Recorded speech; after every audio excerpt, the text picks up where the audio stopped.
Hi everyone and welcome to Adobe Live. My name is Flynn. I'm here with Pat Kay. Before we get started, we'd like to begin by acknowledging the traditional owners on the land on which we meet today. We'd also like to pay our respects to elders past and present and emerging. I'm here with Pat Kay and we were just chatting and I was like, wow, we haven't done a live stream before where we weren't physically together. It was that long ago, so it's great to see you. Yeah, it's so good to be back. I'm in my apartment now, which is it feels kind of weird not being next to you, but yeah, I'm excited for this one.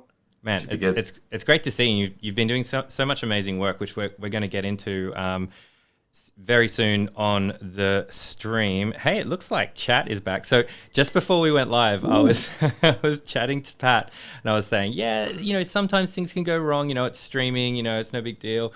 Even last week, chat wasn't working. And hey, check it out, it is working. It's so great to see all of you. I can tell you how relieved I was.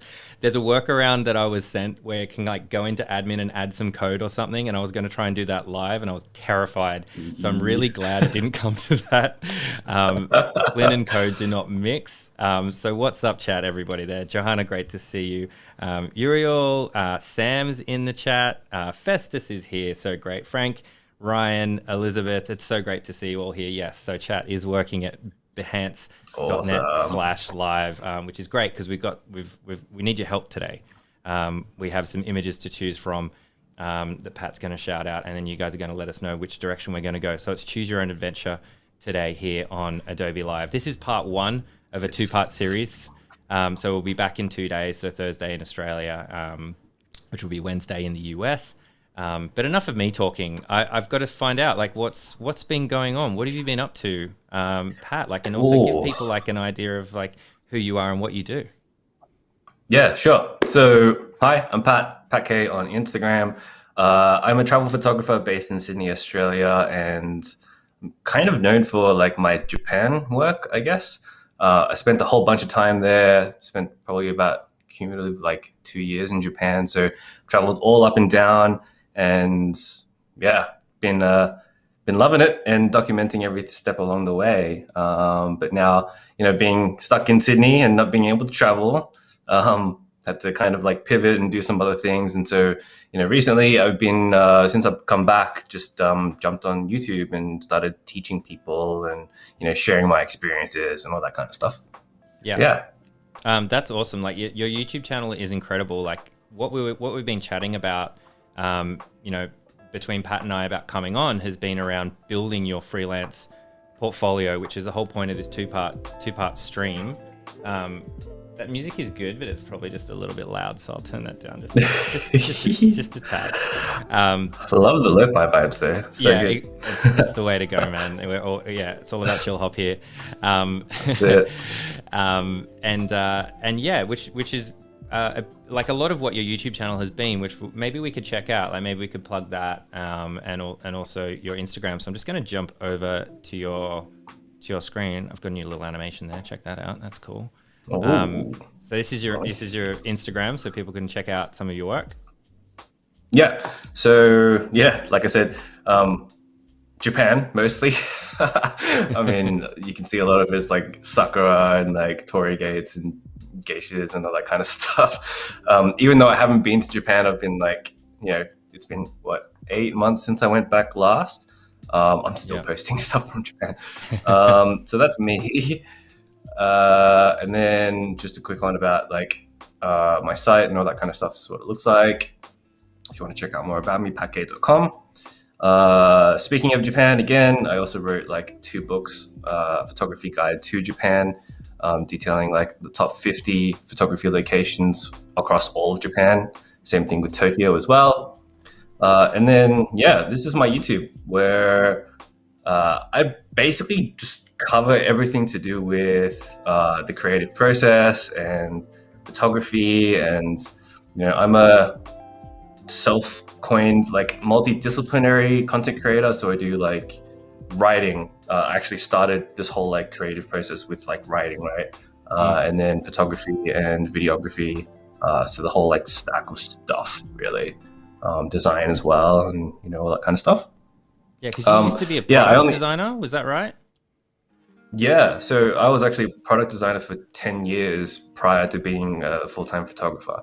So I've got a lot of experience in like graphic design, web design, UX, interaction design, and all the other product designery stuff that you Yeah. need to know.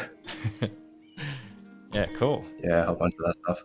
But yeah, just started my YouTube, so there's not a lot of I guess videos here, but as you can see, it's like, you know, tutorials on Lightroom and like how I edit my photos and stuff about Japan and yeah, some other bits and bobs. Yeah, and I guess like also in the theme of this one, I really love the one that's about pricing as well. Like particularly if you're Australian, because it's very Australian centric, of course, because we're Australian. But like just intense in terms of the formulas that you've created of how to price your work and think about like day rates and different versions, I think is super valuable. So if you're a freelancer and you're just starting to think about that stuff, I think it's that second video that's there. I strongly recommend you check that out. It's really good and really well done. Awesome. Thank you so much. Yeah, it was, I drew a lot from my previous career because, yeah, doing this whole freelance thing for me is actually like, it's the second go around. So, Right. you know, obviously for product design, I was doing like my own freelance product design stuff. Yeah. And I started in web design. So like had to go through all of that and then like going through it again with this photography thing. And, you know, it's good. Cool, But I man. learned You've some gone, things along you've the gone way. from alpha to beta. That's all good. That's like pretty standard. Nice way to do it. Nice. Cool. Well, Yeah. so today we're going to focus on a bit more of the editing sort of stuff, and then on Thursday we're going to get into what you've called a media kit. So, do you want to jump into Lightroom now? Do you want to show off the media kit first? It's up to you. Let's start with the end. So I guess by the time Thursday rolls around, what we're going to be making is this essentially.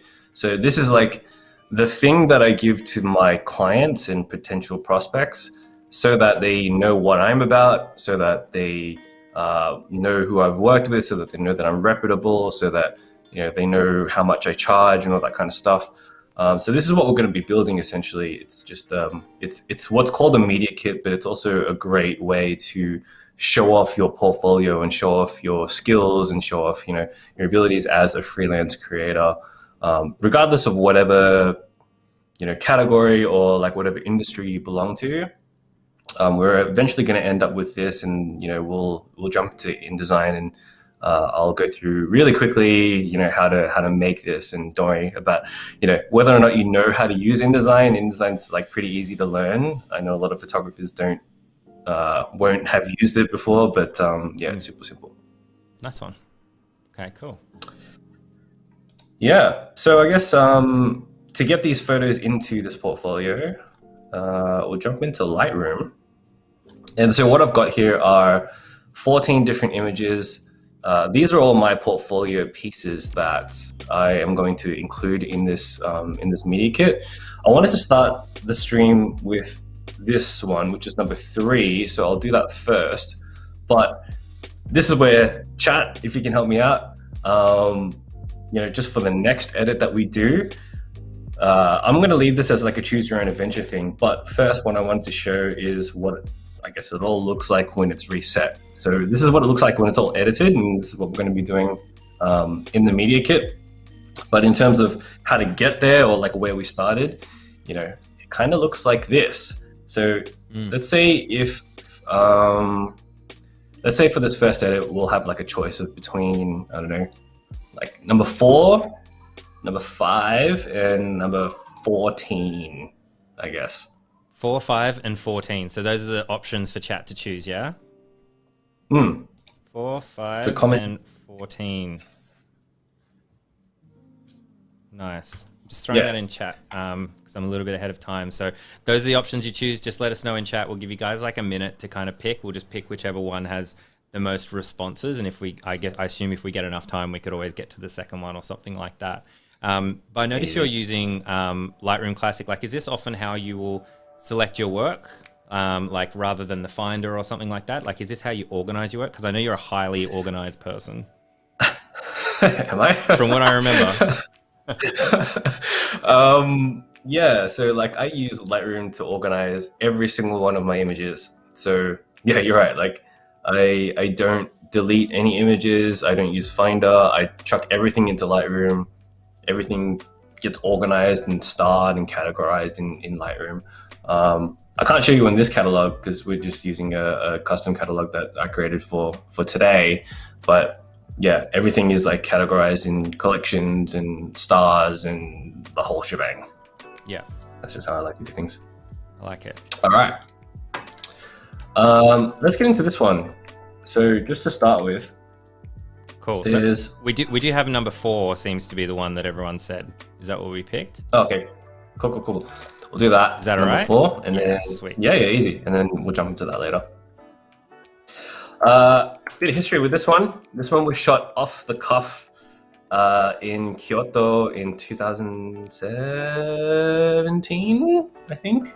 Nice. Something like that. 2018, almost 2017. It's like one of those shots that you can't really get anymore because it's Kyoto's like kind of shut off the roads where you can like shoot because people have just been like invading privacy too much, unfortunately. Really? Yeah, like it's a big problem. A lot of tourists like grab people or grab the geishas and like, you know, harass them to take photos and all that kind of stuff. So, you know, be vigilant about that kind of stuff if you're ever going to Japan.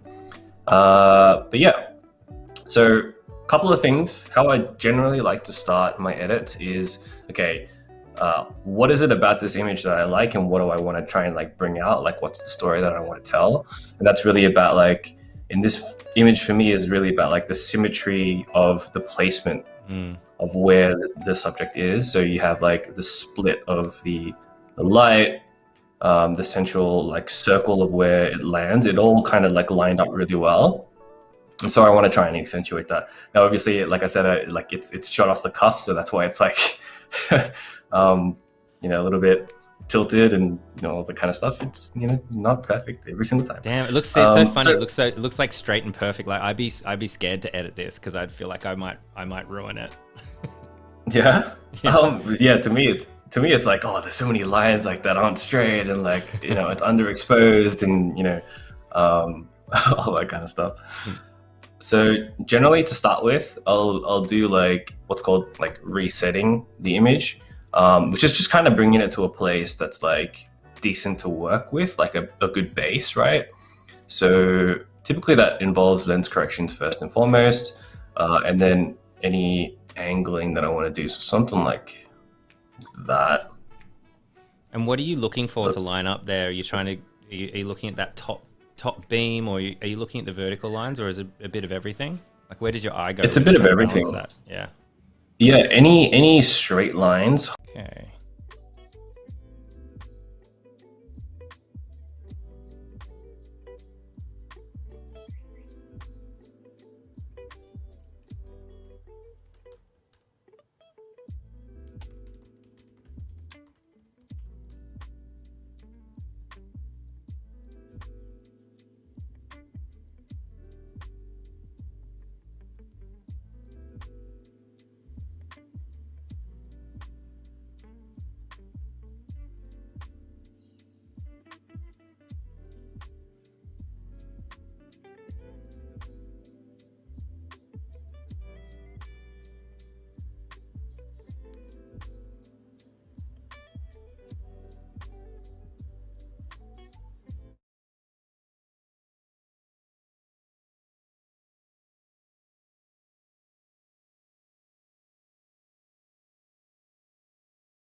Oh, and hopefully we are back.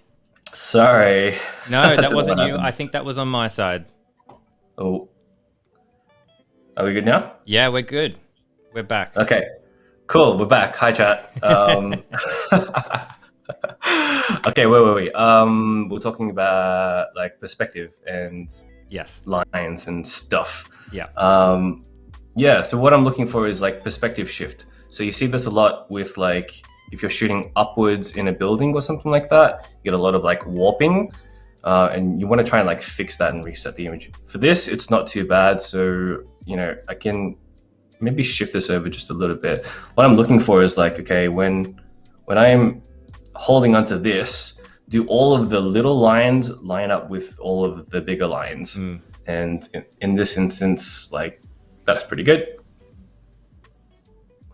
So something like that, and then I'll constrain that to image. Cool. And then I'll like just roughly adjust the crop just to like what I want it to be, just like that, something like that. And then I'll go into exposure, like an exposure baseline is what I call it. So, you know, things like, are the highlights too bright? Are the shadows too dark? Is this the right kind of exposure? For me, this is a little bit too dark. I shot it a little bit underexposed, so I might bring that up half a stop. I'll bring the highlights down just a touch as well, something like that. And then I'll bring the shadows up as well. So that's starting to look pretty good. Okay, cool. So from here, generally what I'll do is I'll add contrast through the tone curve. So with the tone curve, I set it up to have custom points. I'm sure you've seen this before, your typical S curve, just to add a little bit more contrast to the scene. And then what I tend to do, just to make things look a little bit more like filmy slash, you know, nostalgic and whimsical, is to crush the blacks and crush the whites. So as you can see in the shadows and stuff here, all of these like shadow areas are going just a little bit brighter. We're losing detail, but it's giving them like a vibe, a mood. Right. Something like that. Cool. So, quick check. Where are we? Just gonna beach ball for a little while because I accidentally baked the edit into the DNG file. So right, I gotta remember to do that. Yeah. While that's doing that, I'll answer a question just in chat. Have I looked at OBS Ninja for like screen sharing and stuff like that? I actually don't use OBS over here. I use a program called vMix for streaming, which no one else uses. So like I like the master and commander of like, if things go wrong, I have to like jump into like README files and stuff like that to figure it out. The vast majority of streamers do use OBS, or like, you know, I guess the pros, like a lot of people use Wirecast as well. So there you go. Streaming question answered. I should mention as well, like as we're going through, if you guys do have questions about what Pat's editing at the moment, or general questions about freelance and things like that, we're going to be getting to that in a bit as well. So feel free just to let us know in chat. For sure.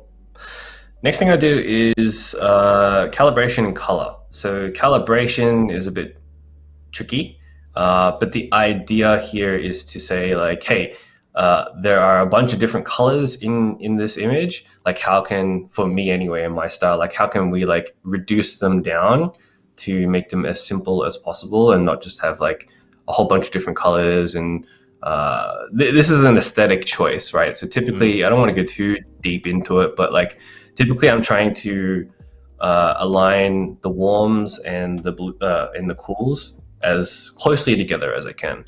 So that would usually be something like this, where I'm saying, okay, there's not that many cool bits in this image, but it's like saying, okay, how can I like not mesh them together so much that they're indistinguishable, but, you know, kind of align these colors, these warmer colors together a little bit more, just to give it that like aesthetic look. So typically what I do is something like this. It's probably a bit too much, but we'll solve the saturation later. So that's interesting that you say that. So you've gone a bit further than what you think the final will be, because you know you're going to play with saturation later. Is that right? Just trying to follow that like logic. Sure.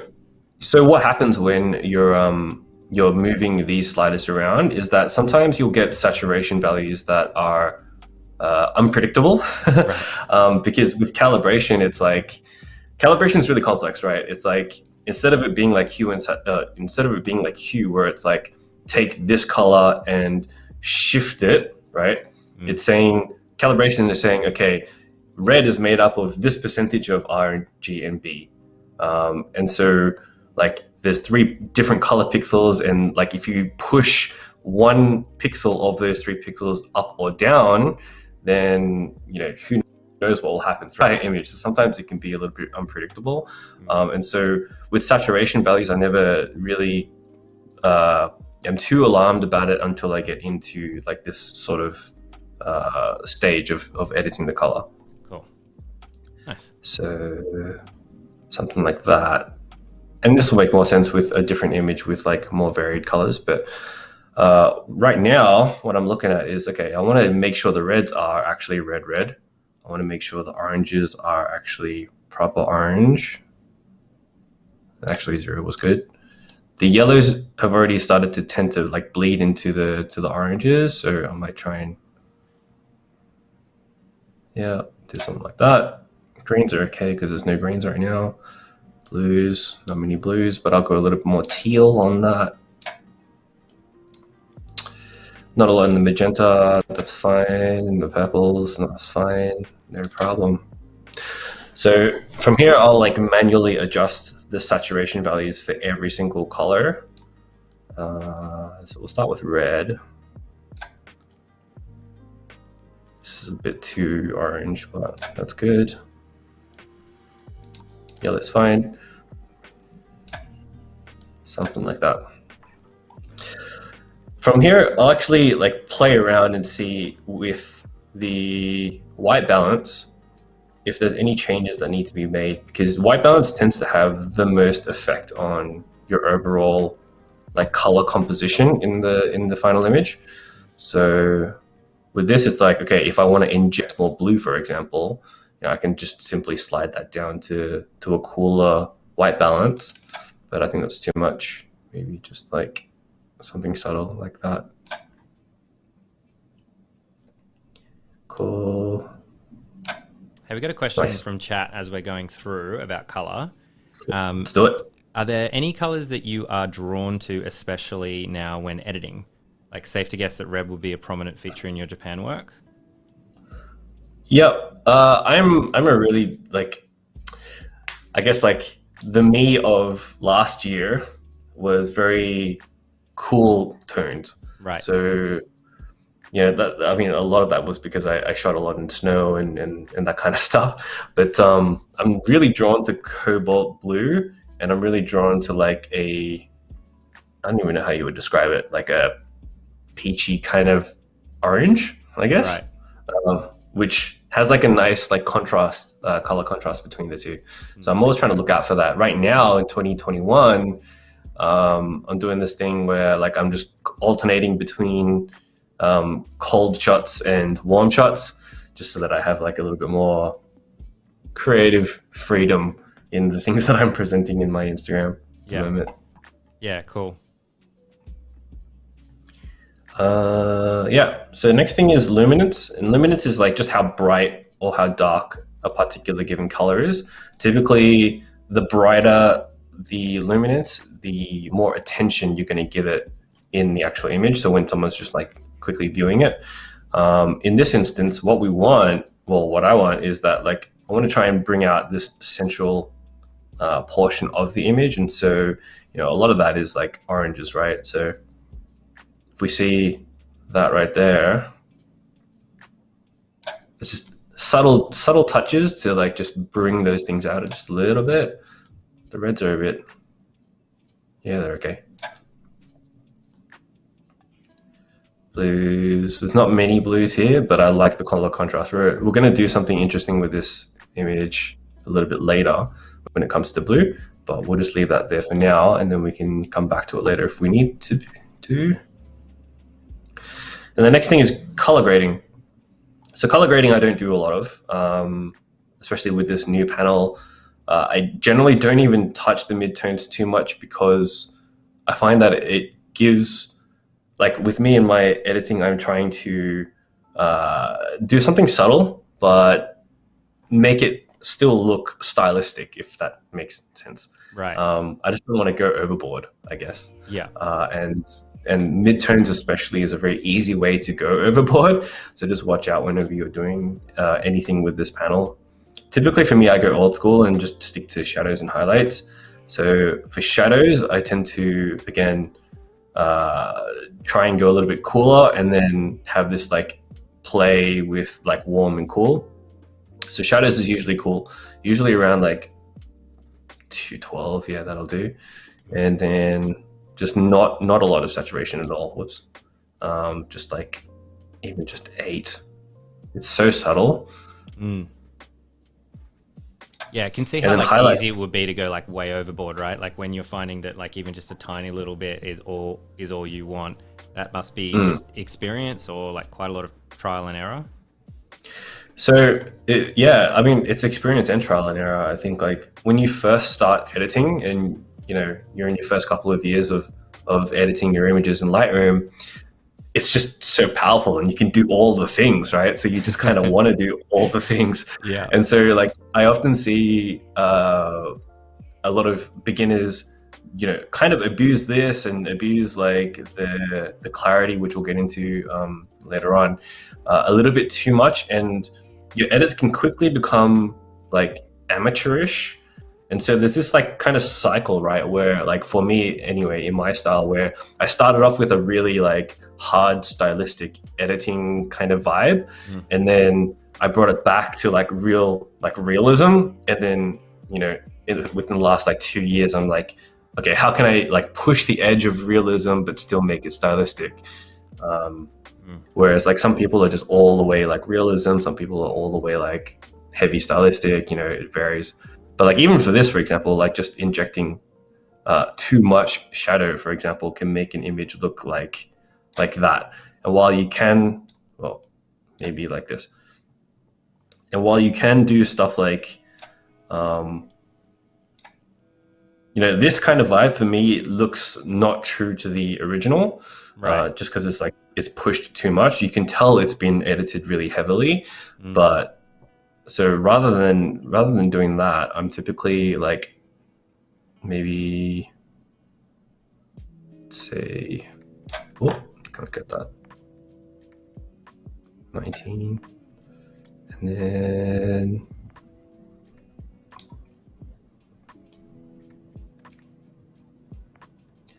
yeah, 10. That one's 7 and that one's 10. Oh, 11. Super subtle. And this doesn't come off as well on stream, but like when you're uploading it to Instagram or like, you're doing a high res version somewhere else on the internet, then it definitely comes through. Yeah, that's typically it for me in color grading. I'm not too heavy on that. For me, for effects, now we're getting into like effects and detail and that kind of stuff. So effects, I see like vignetting, grain, and texture, clarity, and dehaze, all is like the same kind of thing, I guess. Interesting. So it's like, okay, I've done like a base edit, I've done like the color, how can I, add more layers and more complexity to the image? And so for me, I am just at a baseline without doing any kind of like checking of the image. I'm usually like doing something like this, where actually around this is like that, where I'm just adding a very slight vignette to the image, just because I like the whole central push-in kind of look. But then if the image calls for it, then I'll enhance it just a wee bit, something like that. Yeah. And then the next kind of thing is texture and clarity. So this one, I see a lot of people do this. And really crank the clarity to a positive direction. And for me, I really don't like this look, although that's kind of what I started out really liking way back when. I'm now the opposite, this way. So I'm doing minus clarity a lot on a lot of my images nowadays, because I'm really inspired by like anime. And in anime, you have this like this look, this soft, like really warm look to it. You can get this kind of effect by using the Auden effect in Photoshop. It minus clarity does wonders for me in terms of like removing all the lines and like trying to flatten out the image so that you can then locally adjust it to accentuate the subject to make that pop later on. which is what we'll do in just a second. So yeah, usually about 24. What I'm looking for is like enough, but not too much. So this to me is too much, like 55, right? Where you can start to see things like blur together. But yeah, let's say like 25 or something like that. With that, the clarity reduces kind of like visual sharpness. So I tend to have just a little bit of plus texture to offset that, just so that things are still like dreamy to some respect, but they're also sharp at the same time. Yeah, nice. I like that a lot. I like the influence, like outside influences, like coming into your photography, like something like anime, like inferring like how you edit your images or the aesthetic you're kind of looking for. I think it's really cool. There was a related question actually. Has Instagram or other social platforms impacted the way you edit? So yes and no, I guess. The yes portion of that is that I'm very cognizant that Instagram for me is like is a business, right? Right. And there's a way that like is still true to me, but I'm deliberately like portraying my editing style to the world, right? So before I mentioned some stuff around like warms and cools and how last year I was like cool and all that kind of stuff. Like these things are very deliberate choices in terms of a visual aesthetic that I use to edit on Instagram, right? But realistically, when I'm editing just for myself, it's oftentimes like, what are the base colors here, and then how can I push that forward? Sure, they might have like a slight tendency to be maybe a little bit cooler or something like that, but I really see like for me, there's a clear delineation between like your style, right, is more about like what you shoot and how you shoot it, rather than like the visual treatment of what you edit like at the end. And so yeah, that's why it's kind of like a yes and a no answer. I know that's a really long way to answer that question. No, that makes total sense. Will you ever like do you ever post like an image on Instagram with one particular edit, but then have a different version like on your website or in your media kit that's like quite different, like edited quite differently for that reason? 100%. Yeah. Even more to the point that I've got like a second account on Instagram called Hey Pat K, and that one is just all like film. So it's like a film emulated type of vibe, like really cinematic, really grungy, really I guess like a different aesthetic. Actually, I'll show you really quickly. Cool. If I bring this up, that's me. I'll get back to the edit very quickly, so I don't want to derail things for too long. I noticed that these are landscape as well, compared to, I mean, you're probably going to chat about that. Yeah, 100%. So yeah, all of these are landscape by choice, just because it then forces me to remember when I'm in the field, I need to shoot this landscape, right? Because nowadays it's like too easy for any of us to just shoot specifically for Instagram. And so we're always shooting like, portrait orientation, and you come back from a shoot and you're like, I didn't shoot anything in landscape. Yeah. And so I shoot everything here in landscape, and I guess this is more like in some ways, it's more true to my own feelings about an image rather than like my main feed. So my main feed is like very saturated. It's very, I guess, it's very poppy. There's a lot of like deliberate choices with the colors and how I integrate that. There's a lot of like influence in anime in here. In terms of like the simplification of the color palette and all of the like glowy bits and all that kind of stuff. Whereas like, this is just like, it's muted. It's like a little bit cinematic. It's a little bit, it's quite different. Yeah, for sure. So yeah. Cool. So like a lot more environmental kind of shots, like very atmospheric kind of, there's a lot of shots there where there might not be like a central figure or person there as well. It's quite interesting contrast of the two. Yeah, like the in-between moments. I shoot a lot of in-between shots, and I find like there's no place for them to live aside from like the depths of my hard drive. So I like wanted to have a space where I could like share those and, you know, just look back and remember, oh yeah, this time was like between this major point in my life where I went to this city and like this city or whatever, but maybe it's just something as like as mundane as like catching a train or something. Yeah. You know? Yeah. Yeah, cool. I like that a lot. Yeah. Okay, cool. So in terms of the edit, we're like pretty much done with the base kind of grade that I want to go for. The next step is always the fun bit. This is like the local adjustments stuff. So local adjustments is like a huge thing for me in my workflow. For me personally, again, I want to make sure that this central figure is the standout kind of like central location, right? So typically what I do is, you know, I'll put a big radial filter over the center of where I want the attention to go. With this, and I've already kind of like put some settings in here already because I have a whole bunch of like different, you know, presetted things that I've made. Yeah, I was going to say that already did a lot straight away as soon as you did it, which I wasn't expecting. So that's because you have a preset, you had something already pre-selected for the radial filter. Yeah, so because I use local adjustments so much, I just make a whole bunch of presets of like things that I most commonly will do. Even stuff like, you know, burning and dodging, just really just off the cuff. It's just so that I don't have to like mess around with like sliders and all that kind of stuff.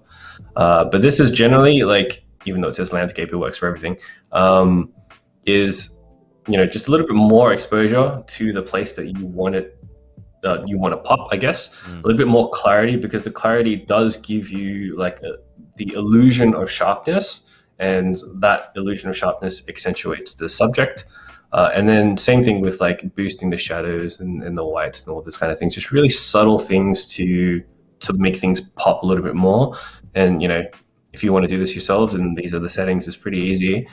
But one thing that's important here to note is that, so if you like press O, for example, you can see where the feather goes. And I'll change that to green just so it's easier to see. But your feathering is really important. You want to make sure that your local adjustments are local, but they don't look like you've made them there, right? So like having a really high feather is, for me, really important. So having that, right? And then if I turn that off, you can obviously like see the line of where that's occurring. Right. Like you want to try and avoid that at all costs, in my opinion. And so I just leave that at 100 and try and like smooth it out a lot. The second thing I'll do is, with this particular image, I kind of like this blue here, and I want to try and pop that out to make that contrast with the red and the orange on the right-hand side. So what I'll do is just make a graduated filter just like this. I'll reset that. And then I'll actually inject some color by changing the temperature just to a smidge. So something like that. And then I'll bring out the highlights just a little bit, and then a little bit more of the saturation. Something like that. Again, super subtle.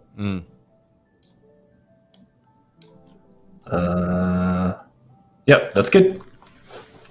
Nice. And then again, I'm trying to bring out the subject, right? So I want to make a custom vignette so that we can get rid of the edges a little bit and try and pop the central subject out a little bit more.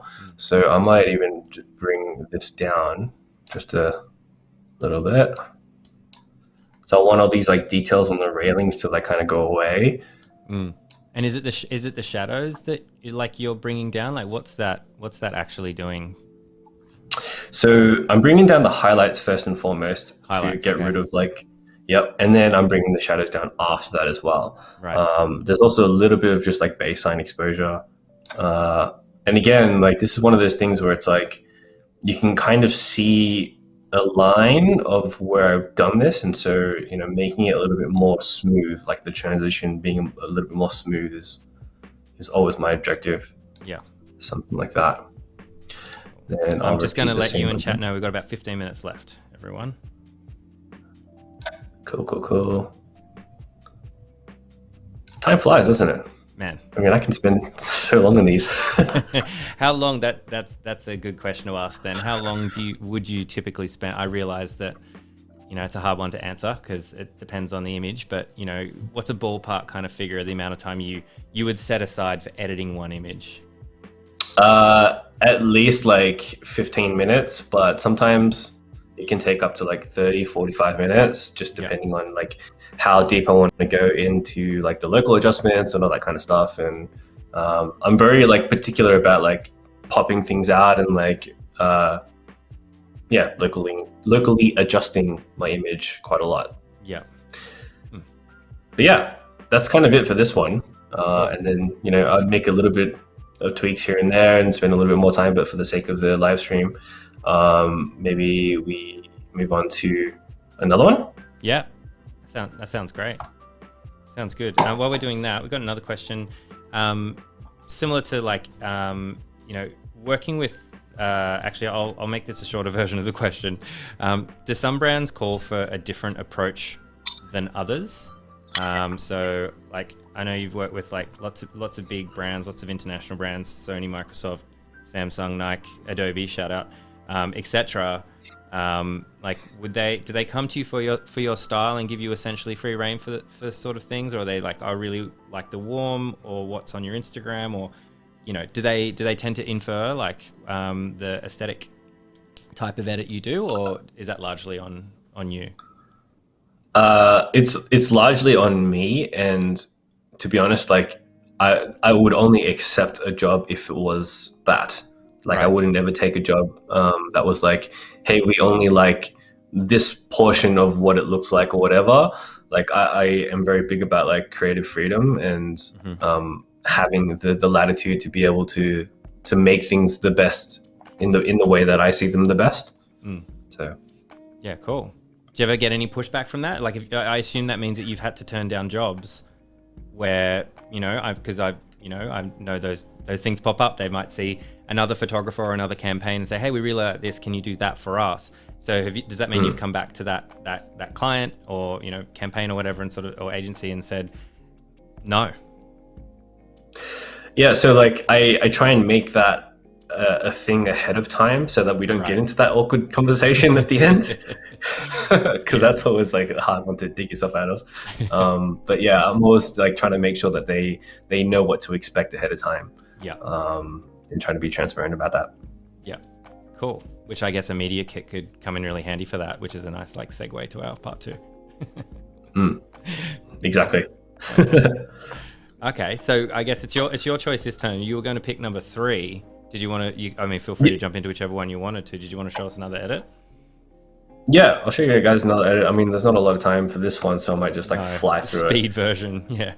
Speed version. But yeah, with this, it's like this is a very baseline kind of image. It's very flat. But if you remember the before, I don't want to do that right now because my computer will explode. But we'll change this into something that looks nothing like this. Where we're going really hard with the highlights and going really hard with the shadows and just kind of making this super stylistic. So if you watch this, I'm gonna like up this to the point where it's like way overexposed. Actually, let me reset that really quickly. And then what I'm trying to do here is blow out all of the whites and then bring back all of the darks so that we almost have like, a black and white image, and then we're going to inject some color in that at the end, kind of like this. So is there a lot of color in the original image that you just got rid of, or is it more or less adding like a bit of artificial light? So this is like, color, I should say. It is adding artificial color that is a mimic of the original color. If that makes sense. But yeah, we're like removing all of the original color by just blowing everything out with white. So again, we'll make our S-curve. And this is a kind of like a unique editing style that's just like, it's different to whatever else you'll see out there.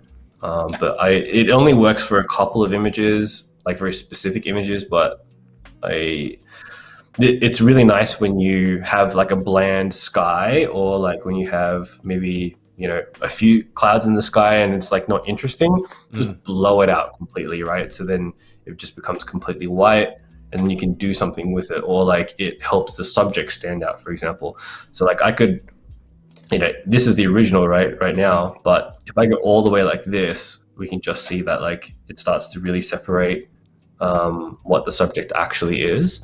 Yeah, and going back to your anime like reference, like there's definitely a final boss out there somewhere. Yeah, exactly right. So something like that. And then these, in this particular image, I'm not even going to bother about like the color, because the color kind of looks okay as it is. Well, actually, maybe I'll just turn this down just a little bit.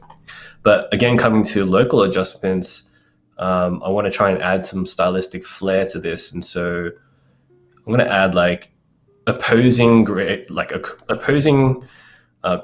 filters. So what this is basically this on an angle. So just to see, so it's easier on stream, it looks like that, like this kind of angle. And I'm gonna bring this down to make it really dark. And then at the same time, give it some color. Something like that.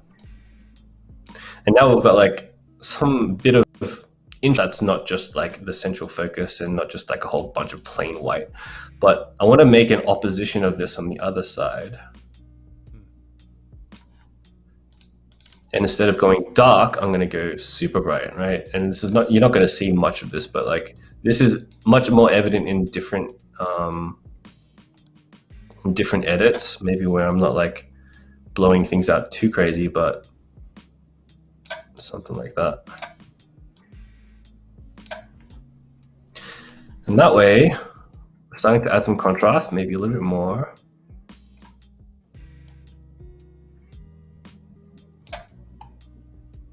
Something like that. And then yeah, from here I would go in and like, so I don't know if you can see this on stream,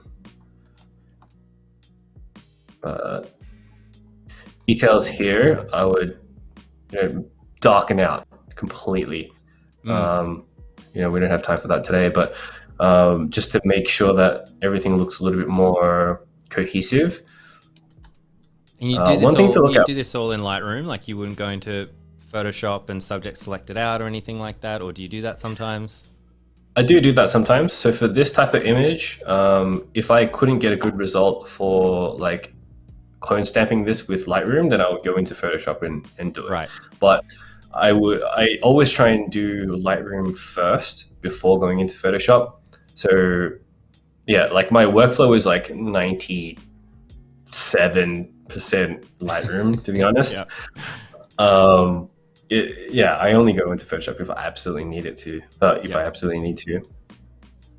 But yeah, doing stuff like this and adding those little details at the end is just like, you know, a big part of my process, and it takes a long time to do, which is typically why some of my edits take a lot longer than most people. But yeah, this is a kind of like unorthodox editing style that I wanted to show you guys as well. Sorry, it's a bit rushed, but yeah. That's cool. Well, we don't have a ton of time, so it's perfect. Beautiful. Yeah. Well, that's awesome. Yeah, we've got like a few minutes left.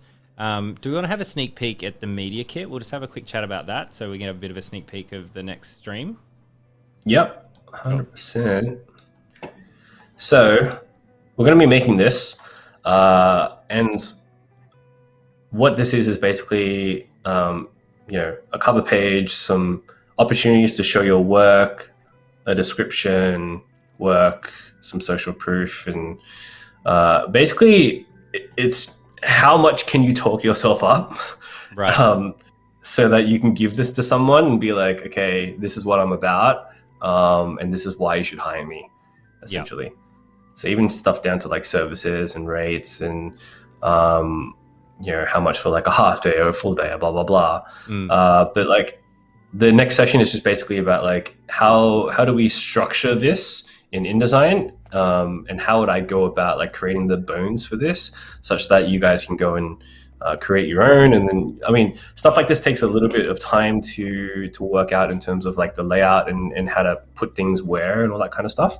So yeah, next session we'll go through that in a little bit more detail. But like I said at the start of the stream, like InDesign is super simple to use. Well, it's not super simple. It's very deep, and but it does have a little bit of learning curve. But at least the base learning curve is quite flat, so it is kind of easy to pick up. So if you don't know InDesign, I mean, don't be scared of it. It comes with your Creative Cloud subscription anyway, so you might as well learn how to use it, really, I guess. Check it out. Yeah, I think it is one of those things that like graphic designers just kind of take for granted. It's like, yeah, we just all like learn it at school or whatever.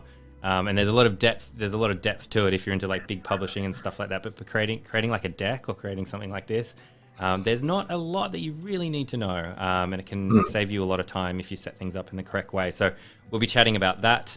Thank you for showing us the edits today. Yeah, it's been great. I'm really looking forward to next Thursday. Hope you guys can all join us then. But yeah, thanks, Pat, and we'll see you in 48 hours. All right. See you on Thursday. Thank you. Thanks, everyone. See you later. Thanks, everyone.